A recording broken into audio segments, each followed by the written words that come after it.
Welcome, everyone. Another episode, the Rising Coaches Podcast. 201 here. You have your hosts, Alan Major, Doug Caputo.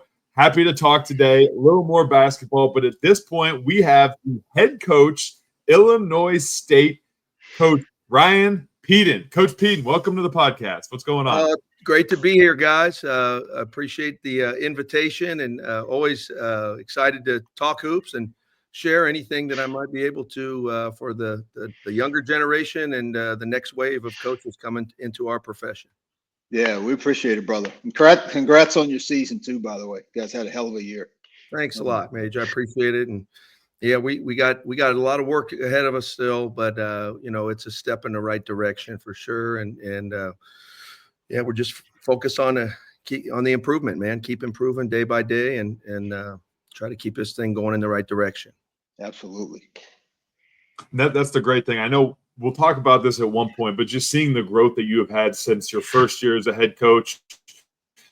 I mean, I feel like nowadays everybody wants instant gratification. I know we talk about that continuously on here, but like it took a couple years for you guys to be able to see more and more growth and to be able to have the season that you've had this past season. But before we touch on Illinois State and kind of going more into depths of that, let's kind of bring you back to your roots and ultimately where the coaching started. I know we were joking around before and you played at Worcester. One thing not to make sure to say is Worcester, because I know a lot of people get very mad about that one. So you played at Worcester. You had a great career there. Go on and make a bunch of different stops all throughout Ohio and a couple other places as well. But Miami of Ohio, Kent State, Toledo, Illinois, Butler, Ohio State, and now where we're sitting, right? Illinois State University is the head coach. Going back to Miami of Ohio, early in that coaching career, graduate assistant, teaching classes, volunteering, having to get your name and get yourself out there, doing a bunch of different things. Like, how did those early struggles ultimately shape the coach that you are today, and how did they help you? Well, I think we all have unique journeys, right? And you never want to compare yours to the guy next to you. But I think, to answer your question, I think back on some of my early years at Miami of Ohio, and the guy that I look at as my original mentor, like the guy that I'm in this profession because of, he gave me a chance ultimately, was Charlie Coles. He gave me a chance as a volunteer assistant and then hired me 3 years after I left the first time. He hired me back to be a full-time assistant. So you're always indebted to everybody that touches your life along the way. He's at the top of my list. And, outside of my father, I think he had as much impact on me as a young man as anybody. Some of the early years, I think, you think back on them and you're like, man, if you only knew then what you know now, and, you didn't know much back then. And Charlie was a guy that would allow me the freedom, and all of his assistants, the freedom to explore, to be themselves, to think outside the box. He encouraged that. And if he had to pull you back, he would pull you back. But he didn't give me a ton of direction. Like he wanted me to, there were roles on the staff that I needed to fulfill. But I think he encouraged me to be me and allowed me to be me. And I think for all of us as human beings, I think you learn from the positive experiences, no doubt, but you learn from some of the experiences that you're like, you made some mistakes or you made some errors along the way, and finding yourself right along the journey. It's like we all do as human beings. It's no different in the professional world. So trial and error, and a lot of times your greatest teaching moments can come from mistakes or errors that you might have made along the way. I got to know Charlie a little bit. One of the beautiful things about him, you hit the nail on the head. I don't know. It's hard to find a better mentor than a guy like that, because even when you make a mistake, his nature is that, and sometimes this happens in our profession with young coaches, like you can make a mistake, but then you kind of get some recrimination from your head coach, like that they don't let you forget it, right. And Charlie was just kind of like a water off a duck's back, like, all right, we'll fix it and move on.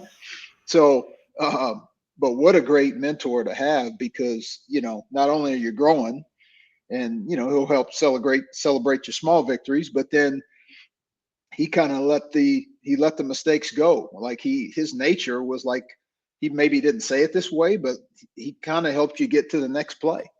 Yeah, he allowed me to be creative in that spot, you know, thinking outside the box, whether that came from advertising for games on campus, Midnight Madness, how we ran camps.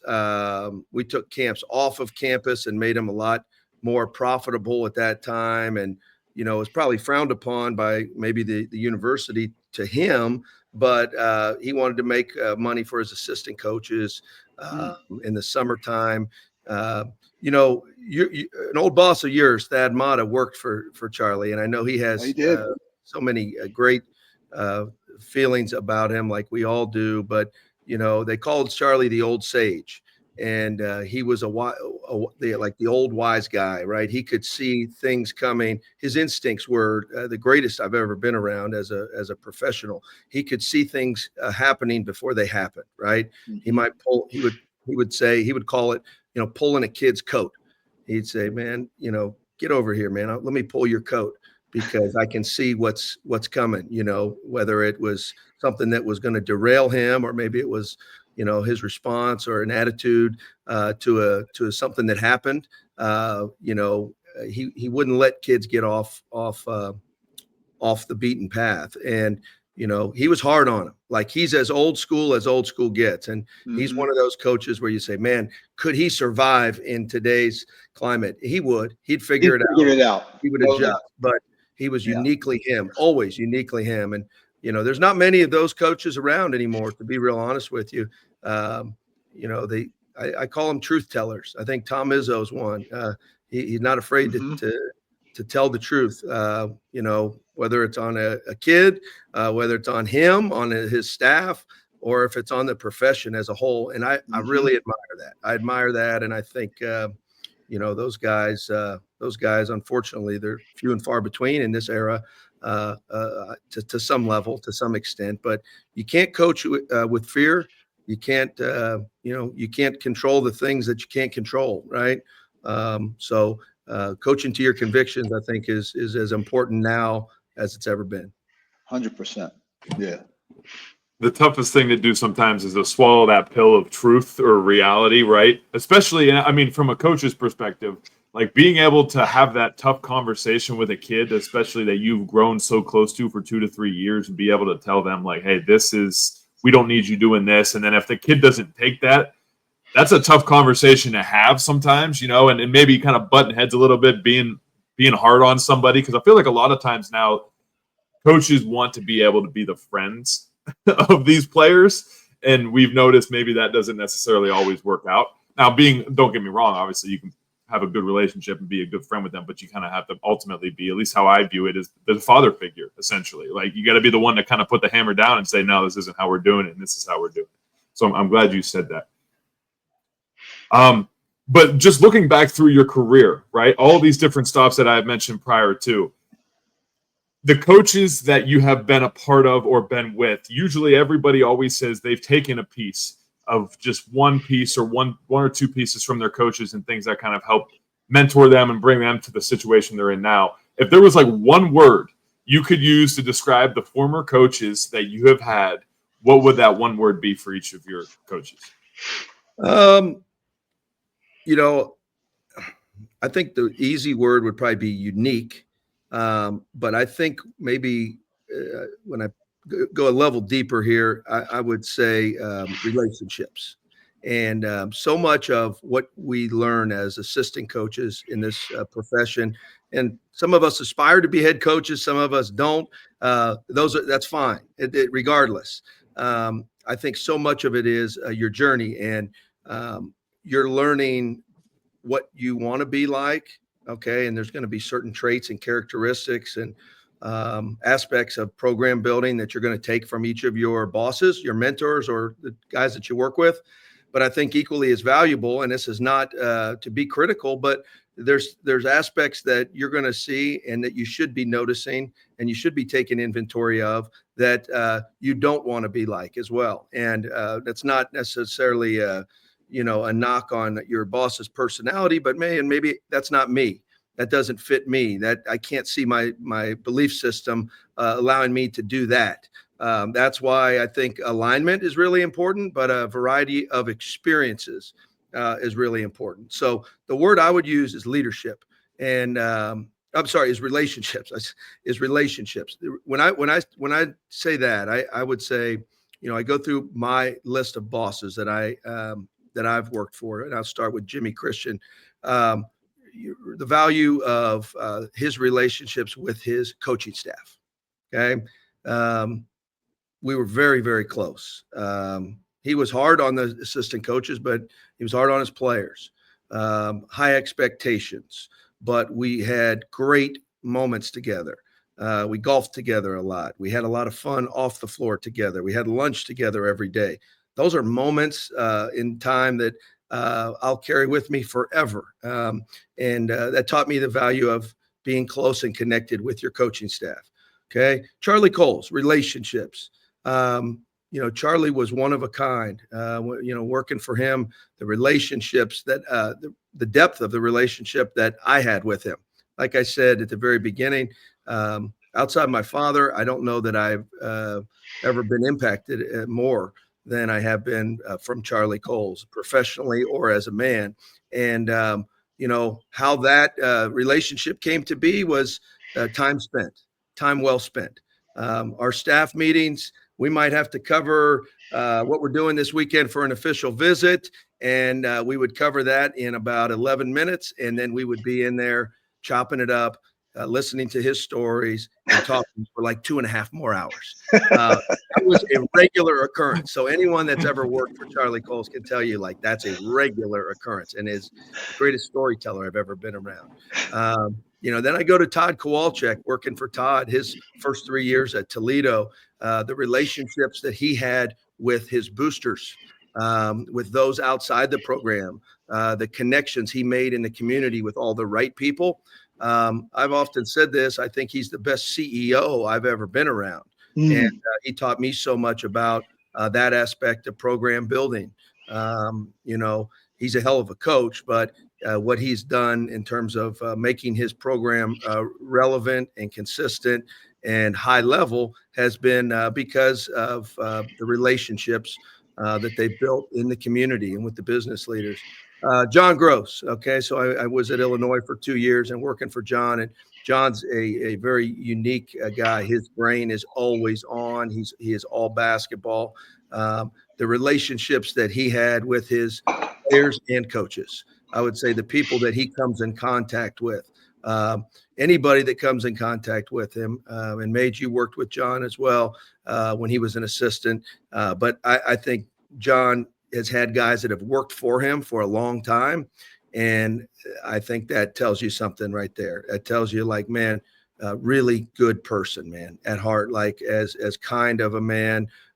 He's basketball centric, like morning, noon, and night. He has a brain that is it's high level.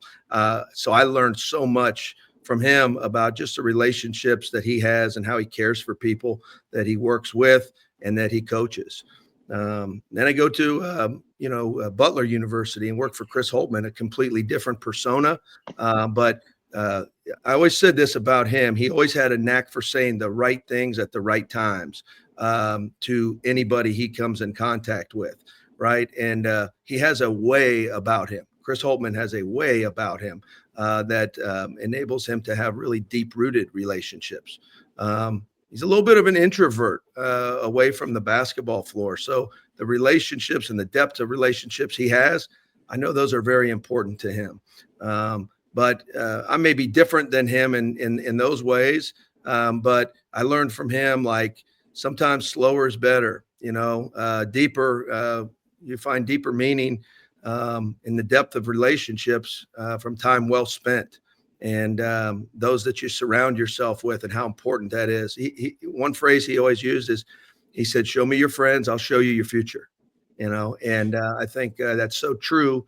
And those that you surround yourself with, the importance of that. So, relationships from this leadership position and what I was able to learn, each of those guys was very unique in their own way, but I learned so much from them through their strengths in terms of building relationships. That might be as good as we've ever had anybody put it together right there, man. I mean, that's like talk about going through the family tree now. I mean, that's like that's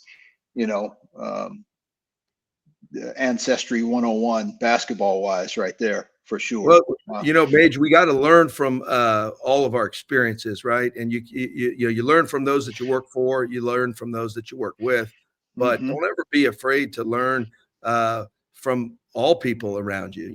There's things that make our guy that runs our building here, a guy named Paul Crawford, there's things that make him really freaking good in this building here. And what are those things? Well, I would bet if you really thought about it, which I think about this stuff, man, like what makes people great, what makes them elite. And, that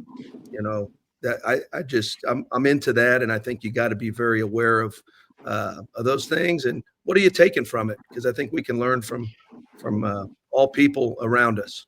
Yeah, for sure. 100%. And I want to make sure to say too, one of the things you just mentioned, and I'm going to give a plug real quick to Drew Hanlon, his book, Stop Bullshitting Yourself. So I literally just finished it yesterday. And one of the things he has in this final chapter, he talks about it, and you just touched on it, changing your environment. One thing he said was people always look at themselves in the mirror. They try to change themselves, and then they don't realize that it's not necessarily themselves they have to change. It's their environment they have to probably change. So like kind of going off of that's it hits home 100% because you could be, running a mile and doing all these different things, trying to get yourself in better shape. But then if you're hanging around the people who are, not doing so great of things, well, you're never going to be able to grow. It's so true. I know we'll get into talking about this in terms of a program and how we built our program, but it's at the foundation of what I believe as a human, but also as a leader and as a coach is, there's a saying, you win with people. Right. And this was a book when I was growing up. My dad had it by his bedside. It was written by Woody Hayes, former football coach, legendary football coach at Ohio State. But you win with people. And in essence, what my answer was here was people, great people, and how they impacted me along the journey. And I think you can learn from people all around you. We were on vacation recently. This is a quick but corny story, but we had a waiter that was awesome one night. I was with my wife, my son, and my wife's parents, so my in-laws, and they loved this waiter. They loved him, and I asked during dinner. I said, "What makes you say that?" Because like I said, I'm into that. What makes you say that? And they said it's just the way he makes you feel. And he was really good at his job. He was competent. He was a great communicator. He built a relationship with our table in a short time. But it's the way that he made us all feel, right? And I firmly believe this. It's people will forget what you say. People will forget what you do, but people will never forget how you made them feel. And I think we all need to remember that in life as you're building relationships, and for us specifically in this coaching profession, right? Some of the coaches and players that have touched you and I and all of us on here the most. Why do you feel so strongly? It's because the way that they made you feel somehow along the journey. So I think that's really important as we're all trying to grow and get better. Yeah, I love that, man. Yeah, no, actually, we had a quick book share. We had a guest come on here, and there's a book called Unreasonable Hospitality. I've got it. Yeah, and so I actually just loaded it on my Audible, so I'm getting ready to start it. But incredible, just the approach. But it's really centers around that, right? Because it's about the restaurant, that's restaurant business. Trying to find a way to separate themselves, and that food is one thing, but how people feel when they walk out of your place, whole different conversation. It's so true. They figured that out. So it's so true. And there's a lot sometimes you can't control, but there's a lot that you can control. And I think if you focus on those things, and you affect people in a positive way, you're impacting lives. No question. No doubt. Yeah, and it takes you a long way too. And especially one thing we can say is Illinois State, kind of going into the transition, but you can tell there's good people around there because of the success that you guys have been able to grow over these past 3 years. I mean, I'll give everybody a quick idea, but the first season, and I say this in a good way, but your first season, you guys finished 11-21. Ultimately now, this previous season, 22-14, right? So the numbers have completely swapped sides, completely changed. You've seen the success. But in your second season, the team improved by 4 wins, won the CBI, set marks and free throw percentage, assist to turnover ratio, 3-point effective field goal rates. Like, how do you guys, from your first year to, we'll say this past year, the third year, how have you guys been able to just change things? What has been your mindset as a head coach of just like the progression over these years? Yeah, I think I learned a lot of lessons in the first 3 years. I told someone this at this clinic I was at here in the last few days in a private conversation, but I said, nothing's happened in my first 3 years as a head coach that I hadn't seen before, or maybe that I didn't, know how to respond to. Because when you're an assistant for 22 years, you've seen it all. And, but, I think what you realize is, so much, the perspective that's required. Right. And that's probably what I've learned more than anything is you can't, you got to learn how to control your emotions, internally and externally. I can be emotional and get, on a tangent, and you look up and you're worried about the wrong things. And, you can't do that as a leader. Great leaders are able to stick and move, continue putting one foot ahead of the other. You're going to have things that can derail you, but, I'm still trying to get better at this. But I think your number one resource as a human being in life is time. And maximizing that and becoming as efficient as possible. So perspective is so important, right? Like you have to keep a big picture perspective. That was easier said than done when first year, I think you realize, hey, this is going to be challenging. And second year, you want everything to be fixed, right? And the reality is most times it's not. And how we chose to build our program here was not necessarily geared towards like the immediate gratification. It was I'm trying to build a program here that's built to last as best we can, one that has a very identifiable DNA, a strong culture that's rooted in great people and character of the people that are in our offices and in our locker room. And I think you hear that stuff a lot. I don't know that you see it a lot. And you have to have perspective. You got to have patience. You got to keep a growth mindset. You have to be strong-willed in what you're doing, because there's going to be bumps in the road. You're going to have to be able to get through a lot of mud. And when you do get knocked down, you got to be able and willing to pick yourself back up. Having a strong chin and a short memory is very important as you're starting to build a program. And it's not all going to be glamorous. So this is how we've chose to do it. I appreciate our administration and fan base for being supportive of it, because I think they can see growth. That's essential. I think that people around your program and outside your program have to be able to see tangible growth. And knowing that we have a long way to go to get where we want to be as well. So, I feel like perspective is something that I've really learned there, Doug. Yep.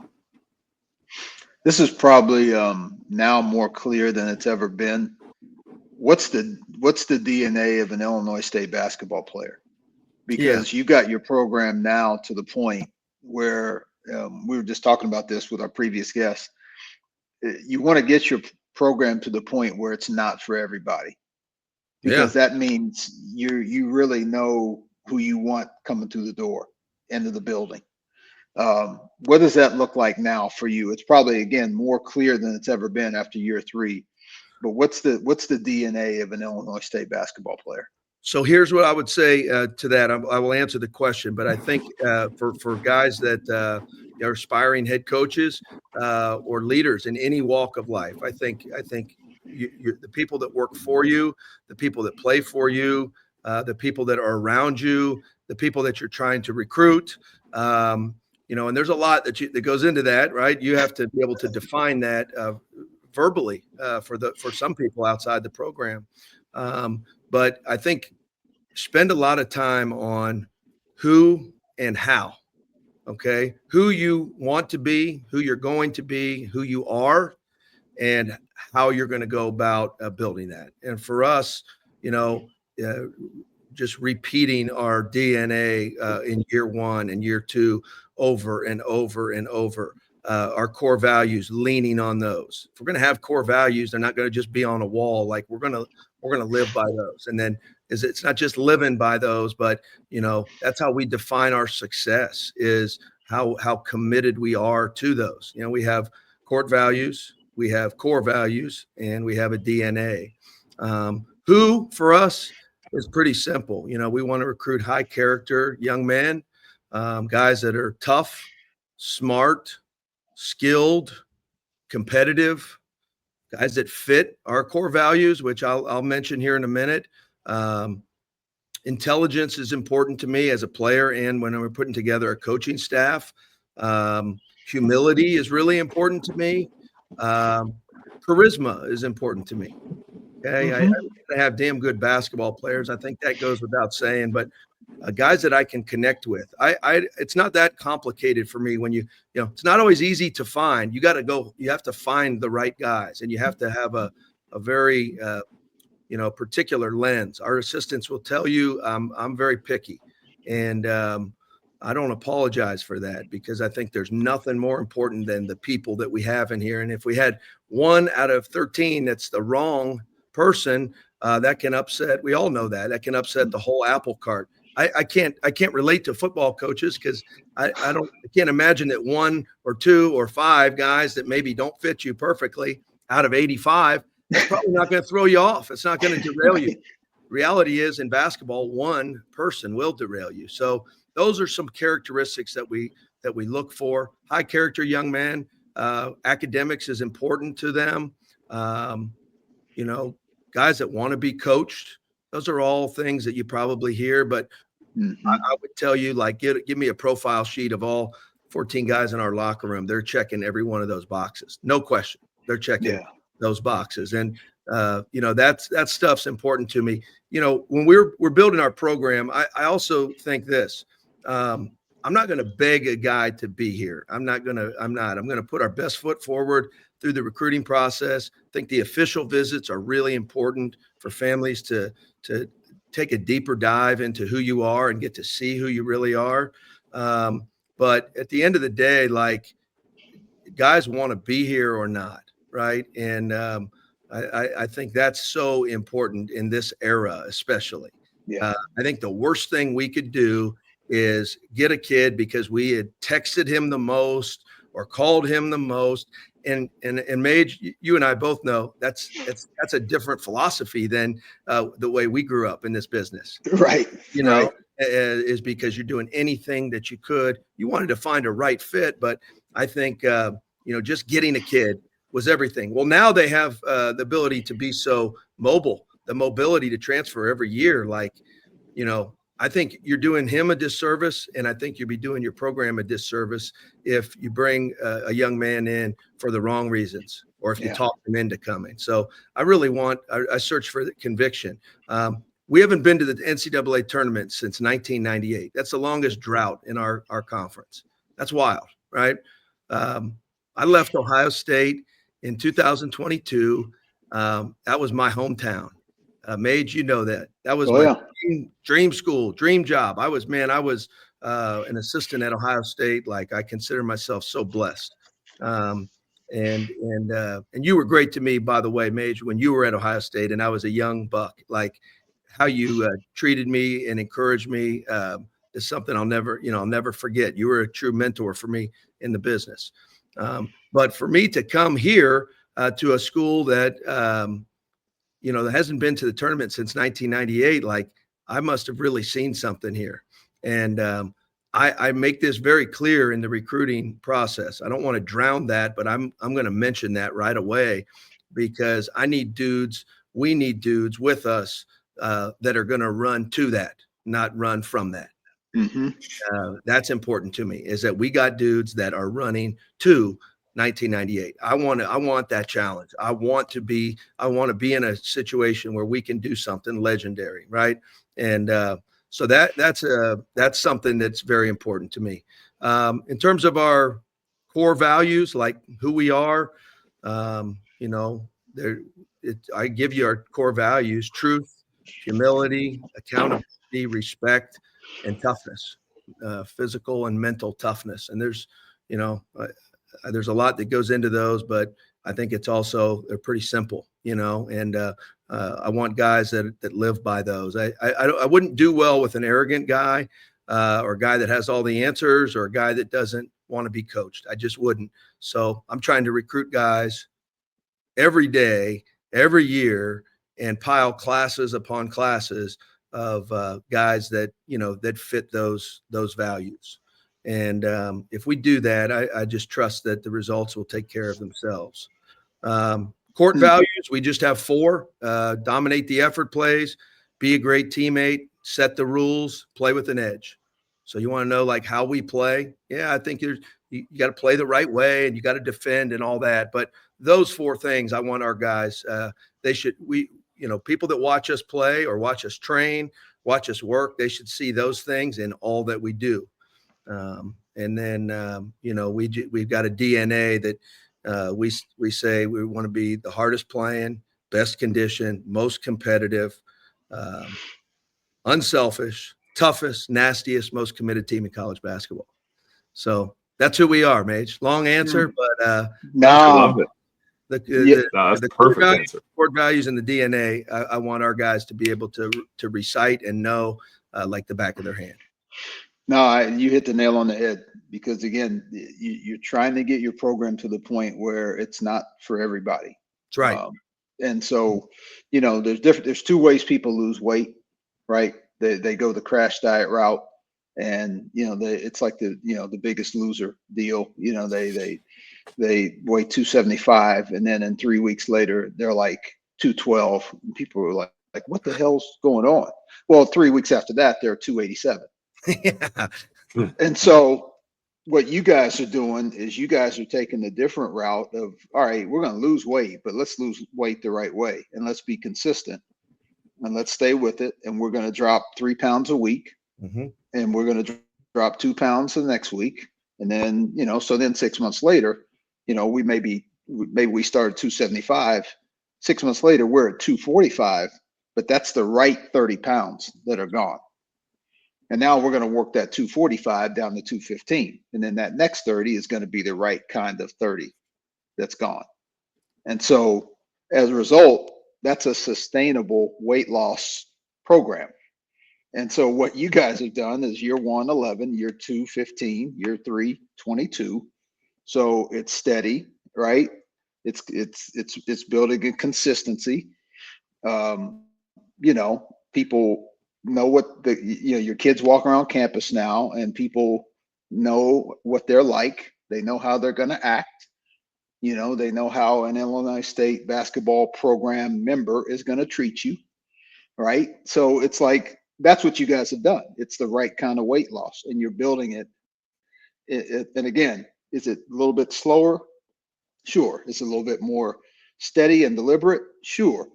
But if you're trying to do it the right way and do it in a way that's going to last, and long after you're gone, hopefully, and one of your assistants takes over, and you want that wheel to keep on turning. But I love the way that you're going about it. I'm not the least bit shocked. I mean, I always enjoyed our conversations, when we'd sit in tournaments watching players together, and all that stuff.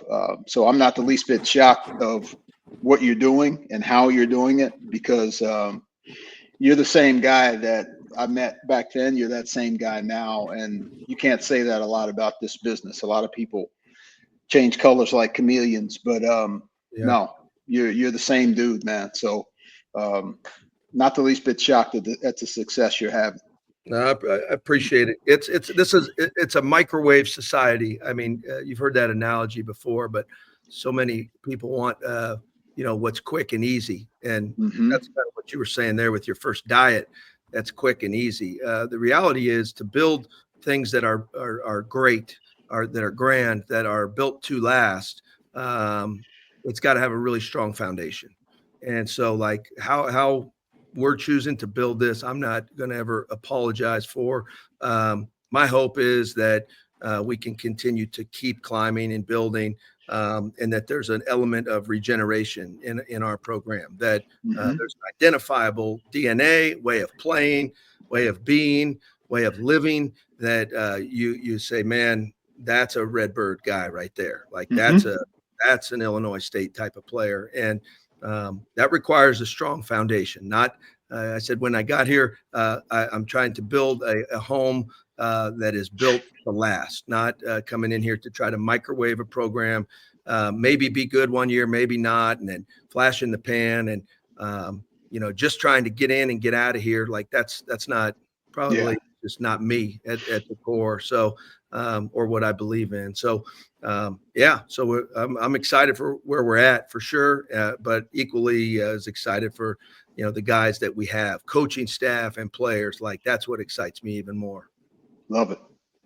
Love it. So going off of that, though, the guys that you end up bringing in, obviously, I know there's a lot of different people that have different ideas in regards to recruiting, but like you emphasize, of course, you want these high-end, or I should say good character people, obviously, is one of the main things. But off of that, I mean, what's your beliefs in regards to looking at high school, in regards to the transfer portal? Do you do like one over the other? I know everybody has different emotions about these and different tendencies, so there's no right or wrong, but like, what are your beliefs? Yeah, my belief, just how I want to build the program, is with a very healthy balance. I always want this to be a developmental program, whether or not you're a transfer or you're coming in as a freshman. I want development to be at the core, continual growth, daily improvement, stacking great days, getting lost in the process, right?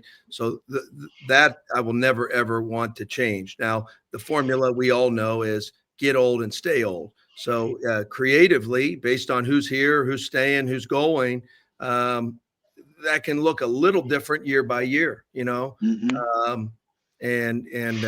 I don't ever want to lose sight of the high school element, because I think the high school kids are so under recruited, like quickly, like in the last 24 months. Like I'm following guys this summer, and it's blowing my mind that we're competing against two other schools for this kid. In the day you'd have the whole conference, every mid-major in the Midwest sitting on every one of these games. And I've been so surprised by that, but in some regards, but maybe not in other regards, because, I think, getting old and staying old does require using the transfer portal. I want to use it to supplement our program and fill specific needs, not as much as the portal being the lifeblood. But, that can change year by year. I think we all know that.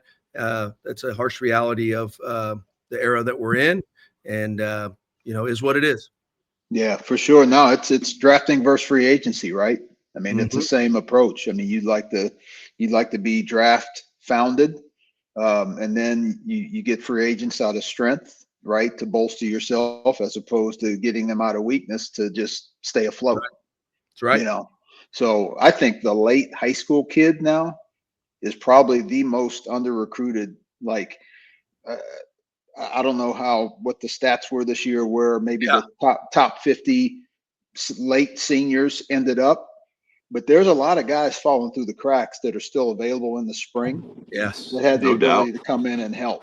Yeah. And if I were part of a program today or had my own, I'm magnifying glassing those top 50 high school kids that are absolutely, man. Yep. I think a lot of those guys, and I think you gotta, and if you're on one of them already, then keep them on the front of the stove. Keep them on the front two burners as best you can, because again, you don't know what's going to happen in the spring. If one of those guys can come in and crack your rotation, man, Yeah. It's amazing. I think Great point, man. I think people are really missing the boat on some of those kids. Yeah, I no agree. doubt. I mean, I'll even say it, being at the Division III level, like we've gone out on the recruiting trail and noticed that there's Division I guys that we shouldn't even be talking to, but they're highly interested, and they're like, yeah, hey, any opportunity, I haven't talked to anybody yet. And we're like, you haven't talked to anybody yet? That's crazy. So like we're over here having these conversations like, now will we actually land them? Stand by, I'll tell you in about a year. But things may change once the season progresses. But at the same point, like you're having these conversations and you're like, just start shooting your shot at everybody and anybody. And I mean, yeah, it's putting your energy into somebody, and yeah, it may go to waste later on because they might not talk to you again. But at the same point, hey, shoot your shot. One of those are eventually going to fall, and when it does, it's going to get pretty crazy. Yeah, you're right. Doubt. Those guys are the new second rounders. Yeah, it's a good analogy. They really are. Like some of those guys, like, you go with all the guys that Draymond Green can name every guy. He was 35th or 36th pick, and to this day, he can name every guy that was picked in front of him. Tony Parker, 32nd, Ginobili, 52nd, Joker in the 40s. Yeah. So I think some of those guys just can't be overlooked, but not to beat that dead horse, but anyway, just my 2 cents recruiting for the sake of this pod there. Well, Coach Pedon, we are fortunate to be able to have you on. And one thing that we always like to do to just kind of put the bow on top, tie it all up, is just bring you back from a full circle moment, right? Going back to where you initially were and where you are now, right? If we were to take you back to following your playing days, starting in Miami of Ohio, if you could share any advice with young coach Ryan Pedon, what advice would you share for yourself in the profession? Wow. I think I've listened to these types of interviews a lot. I think that something that I always hear is, be you, be authentic, be true to yourself. I think that's obvious. One thing that I think I realized this, just being a head coach, right? Becoming a head coach after 22 years as an assistant, I always think back, I'm like, man, I wish I had an opportunity to be a head coach when I was in my 20s, whether that be at a small college, at a high school, just because of the way that it can train your brain, right? Like, so we've all heard this, like, man, it's so much different when you move 18 inches over and you're in this other chair. Like, yeah, it is, but it's a totally different job is what it is. That's the part that I think maybe took me off a little bit, was it's a totally different job. So you're managing people. As an assistant for 22 years, I was trained to do things a certain way. And the areas that you were responsible for, you would go to the depths. You would know everything about those areas. You would cross every T, dot every I, everything. And the best were the best because they were great at that, right? When you're a head coach, you can only go to about level 2 or 3, right? Like you don't go as deep, and it's a different way of being. And so if you're going to go deep on one area, it's always going to be the relationship piece. Okay, the coaching piece, the head coaching piece, like that's going to be an adjustment for anybody. And I don't care how long you've been an assistant. You went through it, and the things that you learn, they're real. They're real. Oh, and there's no like template that gives you like, hey, this is exactly what is going to be troublesome for you personally. They can give you a little bit of guidance, maybe lean on your mentors, but there's things that you'll probably struggle with as a head coach that you didn't even anticipate. So, if I were to go back and do it again, maybe I would say, hey, get some head coaching experience early on. And regardless of what level or where it is, I think it could be really beneficial for you, because it's going to force your way of thinking, your brain to operate in a different capacity than as an assistant. And I think that can be valuable. Yeah, no, you go from tunnel vision to 3D. That's a good way to put it. No, that's literally what it is, man. That's a good way Because to put it. you're I got to do this stuff for Charlie. I got to knock this stuff out for Holt. I got to do, like you said, your roles, whatever your lane is, you master your lane as an Right. assistant. I mean, literally, you become obsessed with mastering your lane, respecting the other guys on the staff. But when you go from global vision to 3D, and now it's players, it's your admin assistant, it's your AD, it's your staff, it's the managers, it's your video coordinator, it's your program associate AD in charge of your program, it's your fundraising guy, it's your sports media guy, it's your strength trainer, it's your academic person, it's your, just keep on going. Right. So you've got to find a way to make every single one of those people's jobs easier. And and when you figure it out, you learn to say, okay, it's not about how can they help me? It's how can I help them? And then once you can help all those people in one small way, like, sports information guy, like, hey man, how can I help you? I know we like to grab guys maybe randomly, on interviews. And how about we pick 2 days a week, Monday and Thursday? And then whatever it is. So because if you can help them be better, then you're gonna benefit from it by default. Exactly right. It's so that's so awesome, and it's such a great point. So awesome that you said that. It goes back to relationships. I just think like relationships and communication, right? Investing in relationships means that you're going to be connected with all the people that touch your program that you just mentioned. Mm-hmm. Communication creates clarity. Okay. And what you learn as being a leader is you're constantly untangling stuff.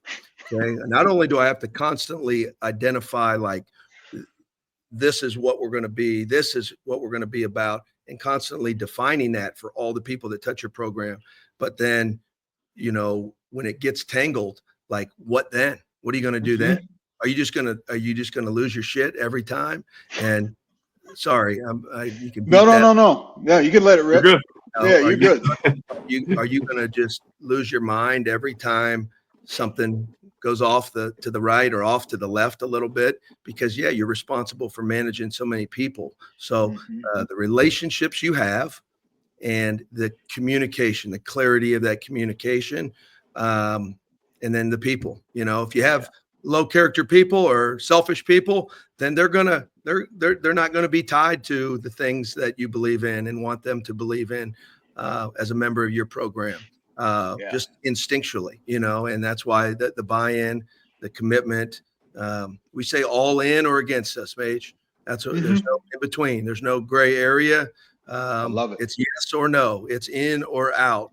That's why I think the clarity that you're able to give the people that work for you, that work with you, and that play for you, so vitally important as you're building a program, and could be running a company or an organization in very much the same way. 100%, man. Well, listen, brother, before Dougie lands the plane here, we're approaching the runway. This has been awesome, number one. Number two, appreciate your friendship. It's when you're out of this profession for a stretch like I've been, or sometimes our phones need a refresh to figure out who's really real and who isn't. And you're one of the real ones for sure. Number three, congrats on what you're doing and currently doing, what you're building. You guys are just getting started. I mean, the cornerstones of all, the cornerstones of the house have been laid. Now it's like, okay, let's get the first floor's done. Now let's move on to the second floor and keep this thing moving. So really happy for you, but more importantly, not the least bit shocked. Proud of you, brother. Thanks, Rach. So we appreciate you doing this. Appreciate you, and just a special thanks to you guys for doing this. The rising coaches, like it's been cool to watch it from afar a little bit here over the last 5 to 10 years. I can remember when I was coming up, I wanted to learn and identify from the rising coaches. And now it's like I'm on the other side of it, right? I'm 50 here. I'm 47, but I don't feel that way at all. So what you're doing, I think, is that it's as important now as it's ever been. Okay. And I say that because our game, we're in a place in our sport and college athletics in general. It's a changing landscape. There's a lot going on. Very delicate. That's right. And we need to make sure as stewards of this game, of this generation, that we are giving back and that we're helping to grow the next generation. Be yourself. We're not all, maybe you took one or two things from what I mentioned today. Be yourself, but do it for the right reasons, with the right people, in the right way. That's my advice. And Love if it. we do that, and we've got a nation of coaches here doing that, the next generation of kids will benefit. And that's, I think, as important as anything, man, because it's easy to lose sight of those things, especially when, the microwave society is rolling. It is right now. So keep doing it the right way. Yeah.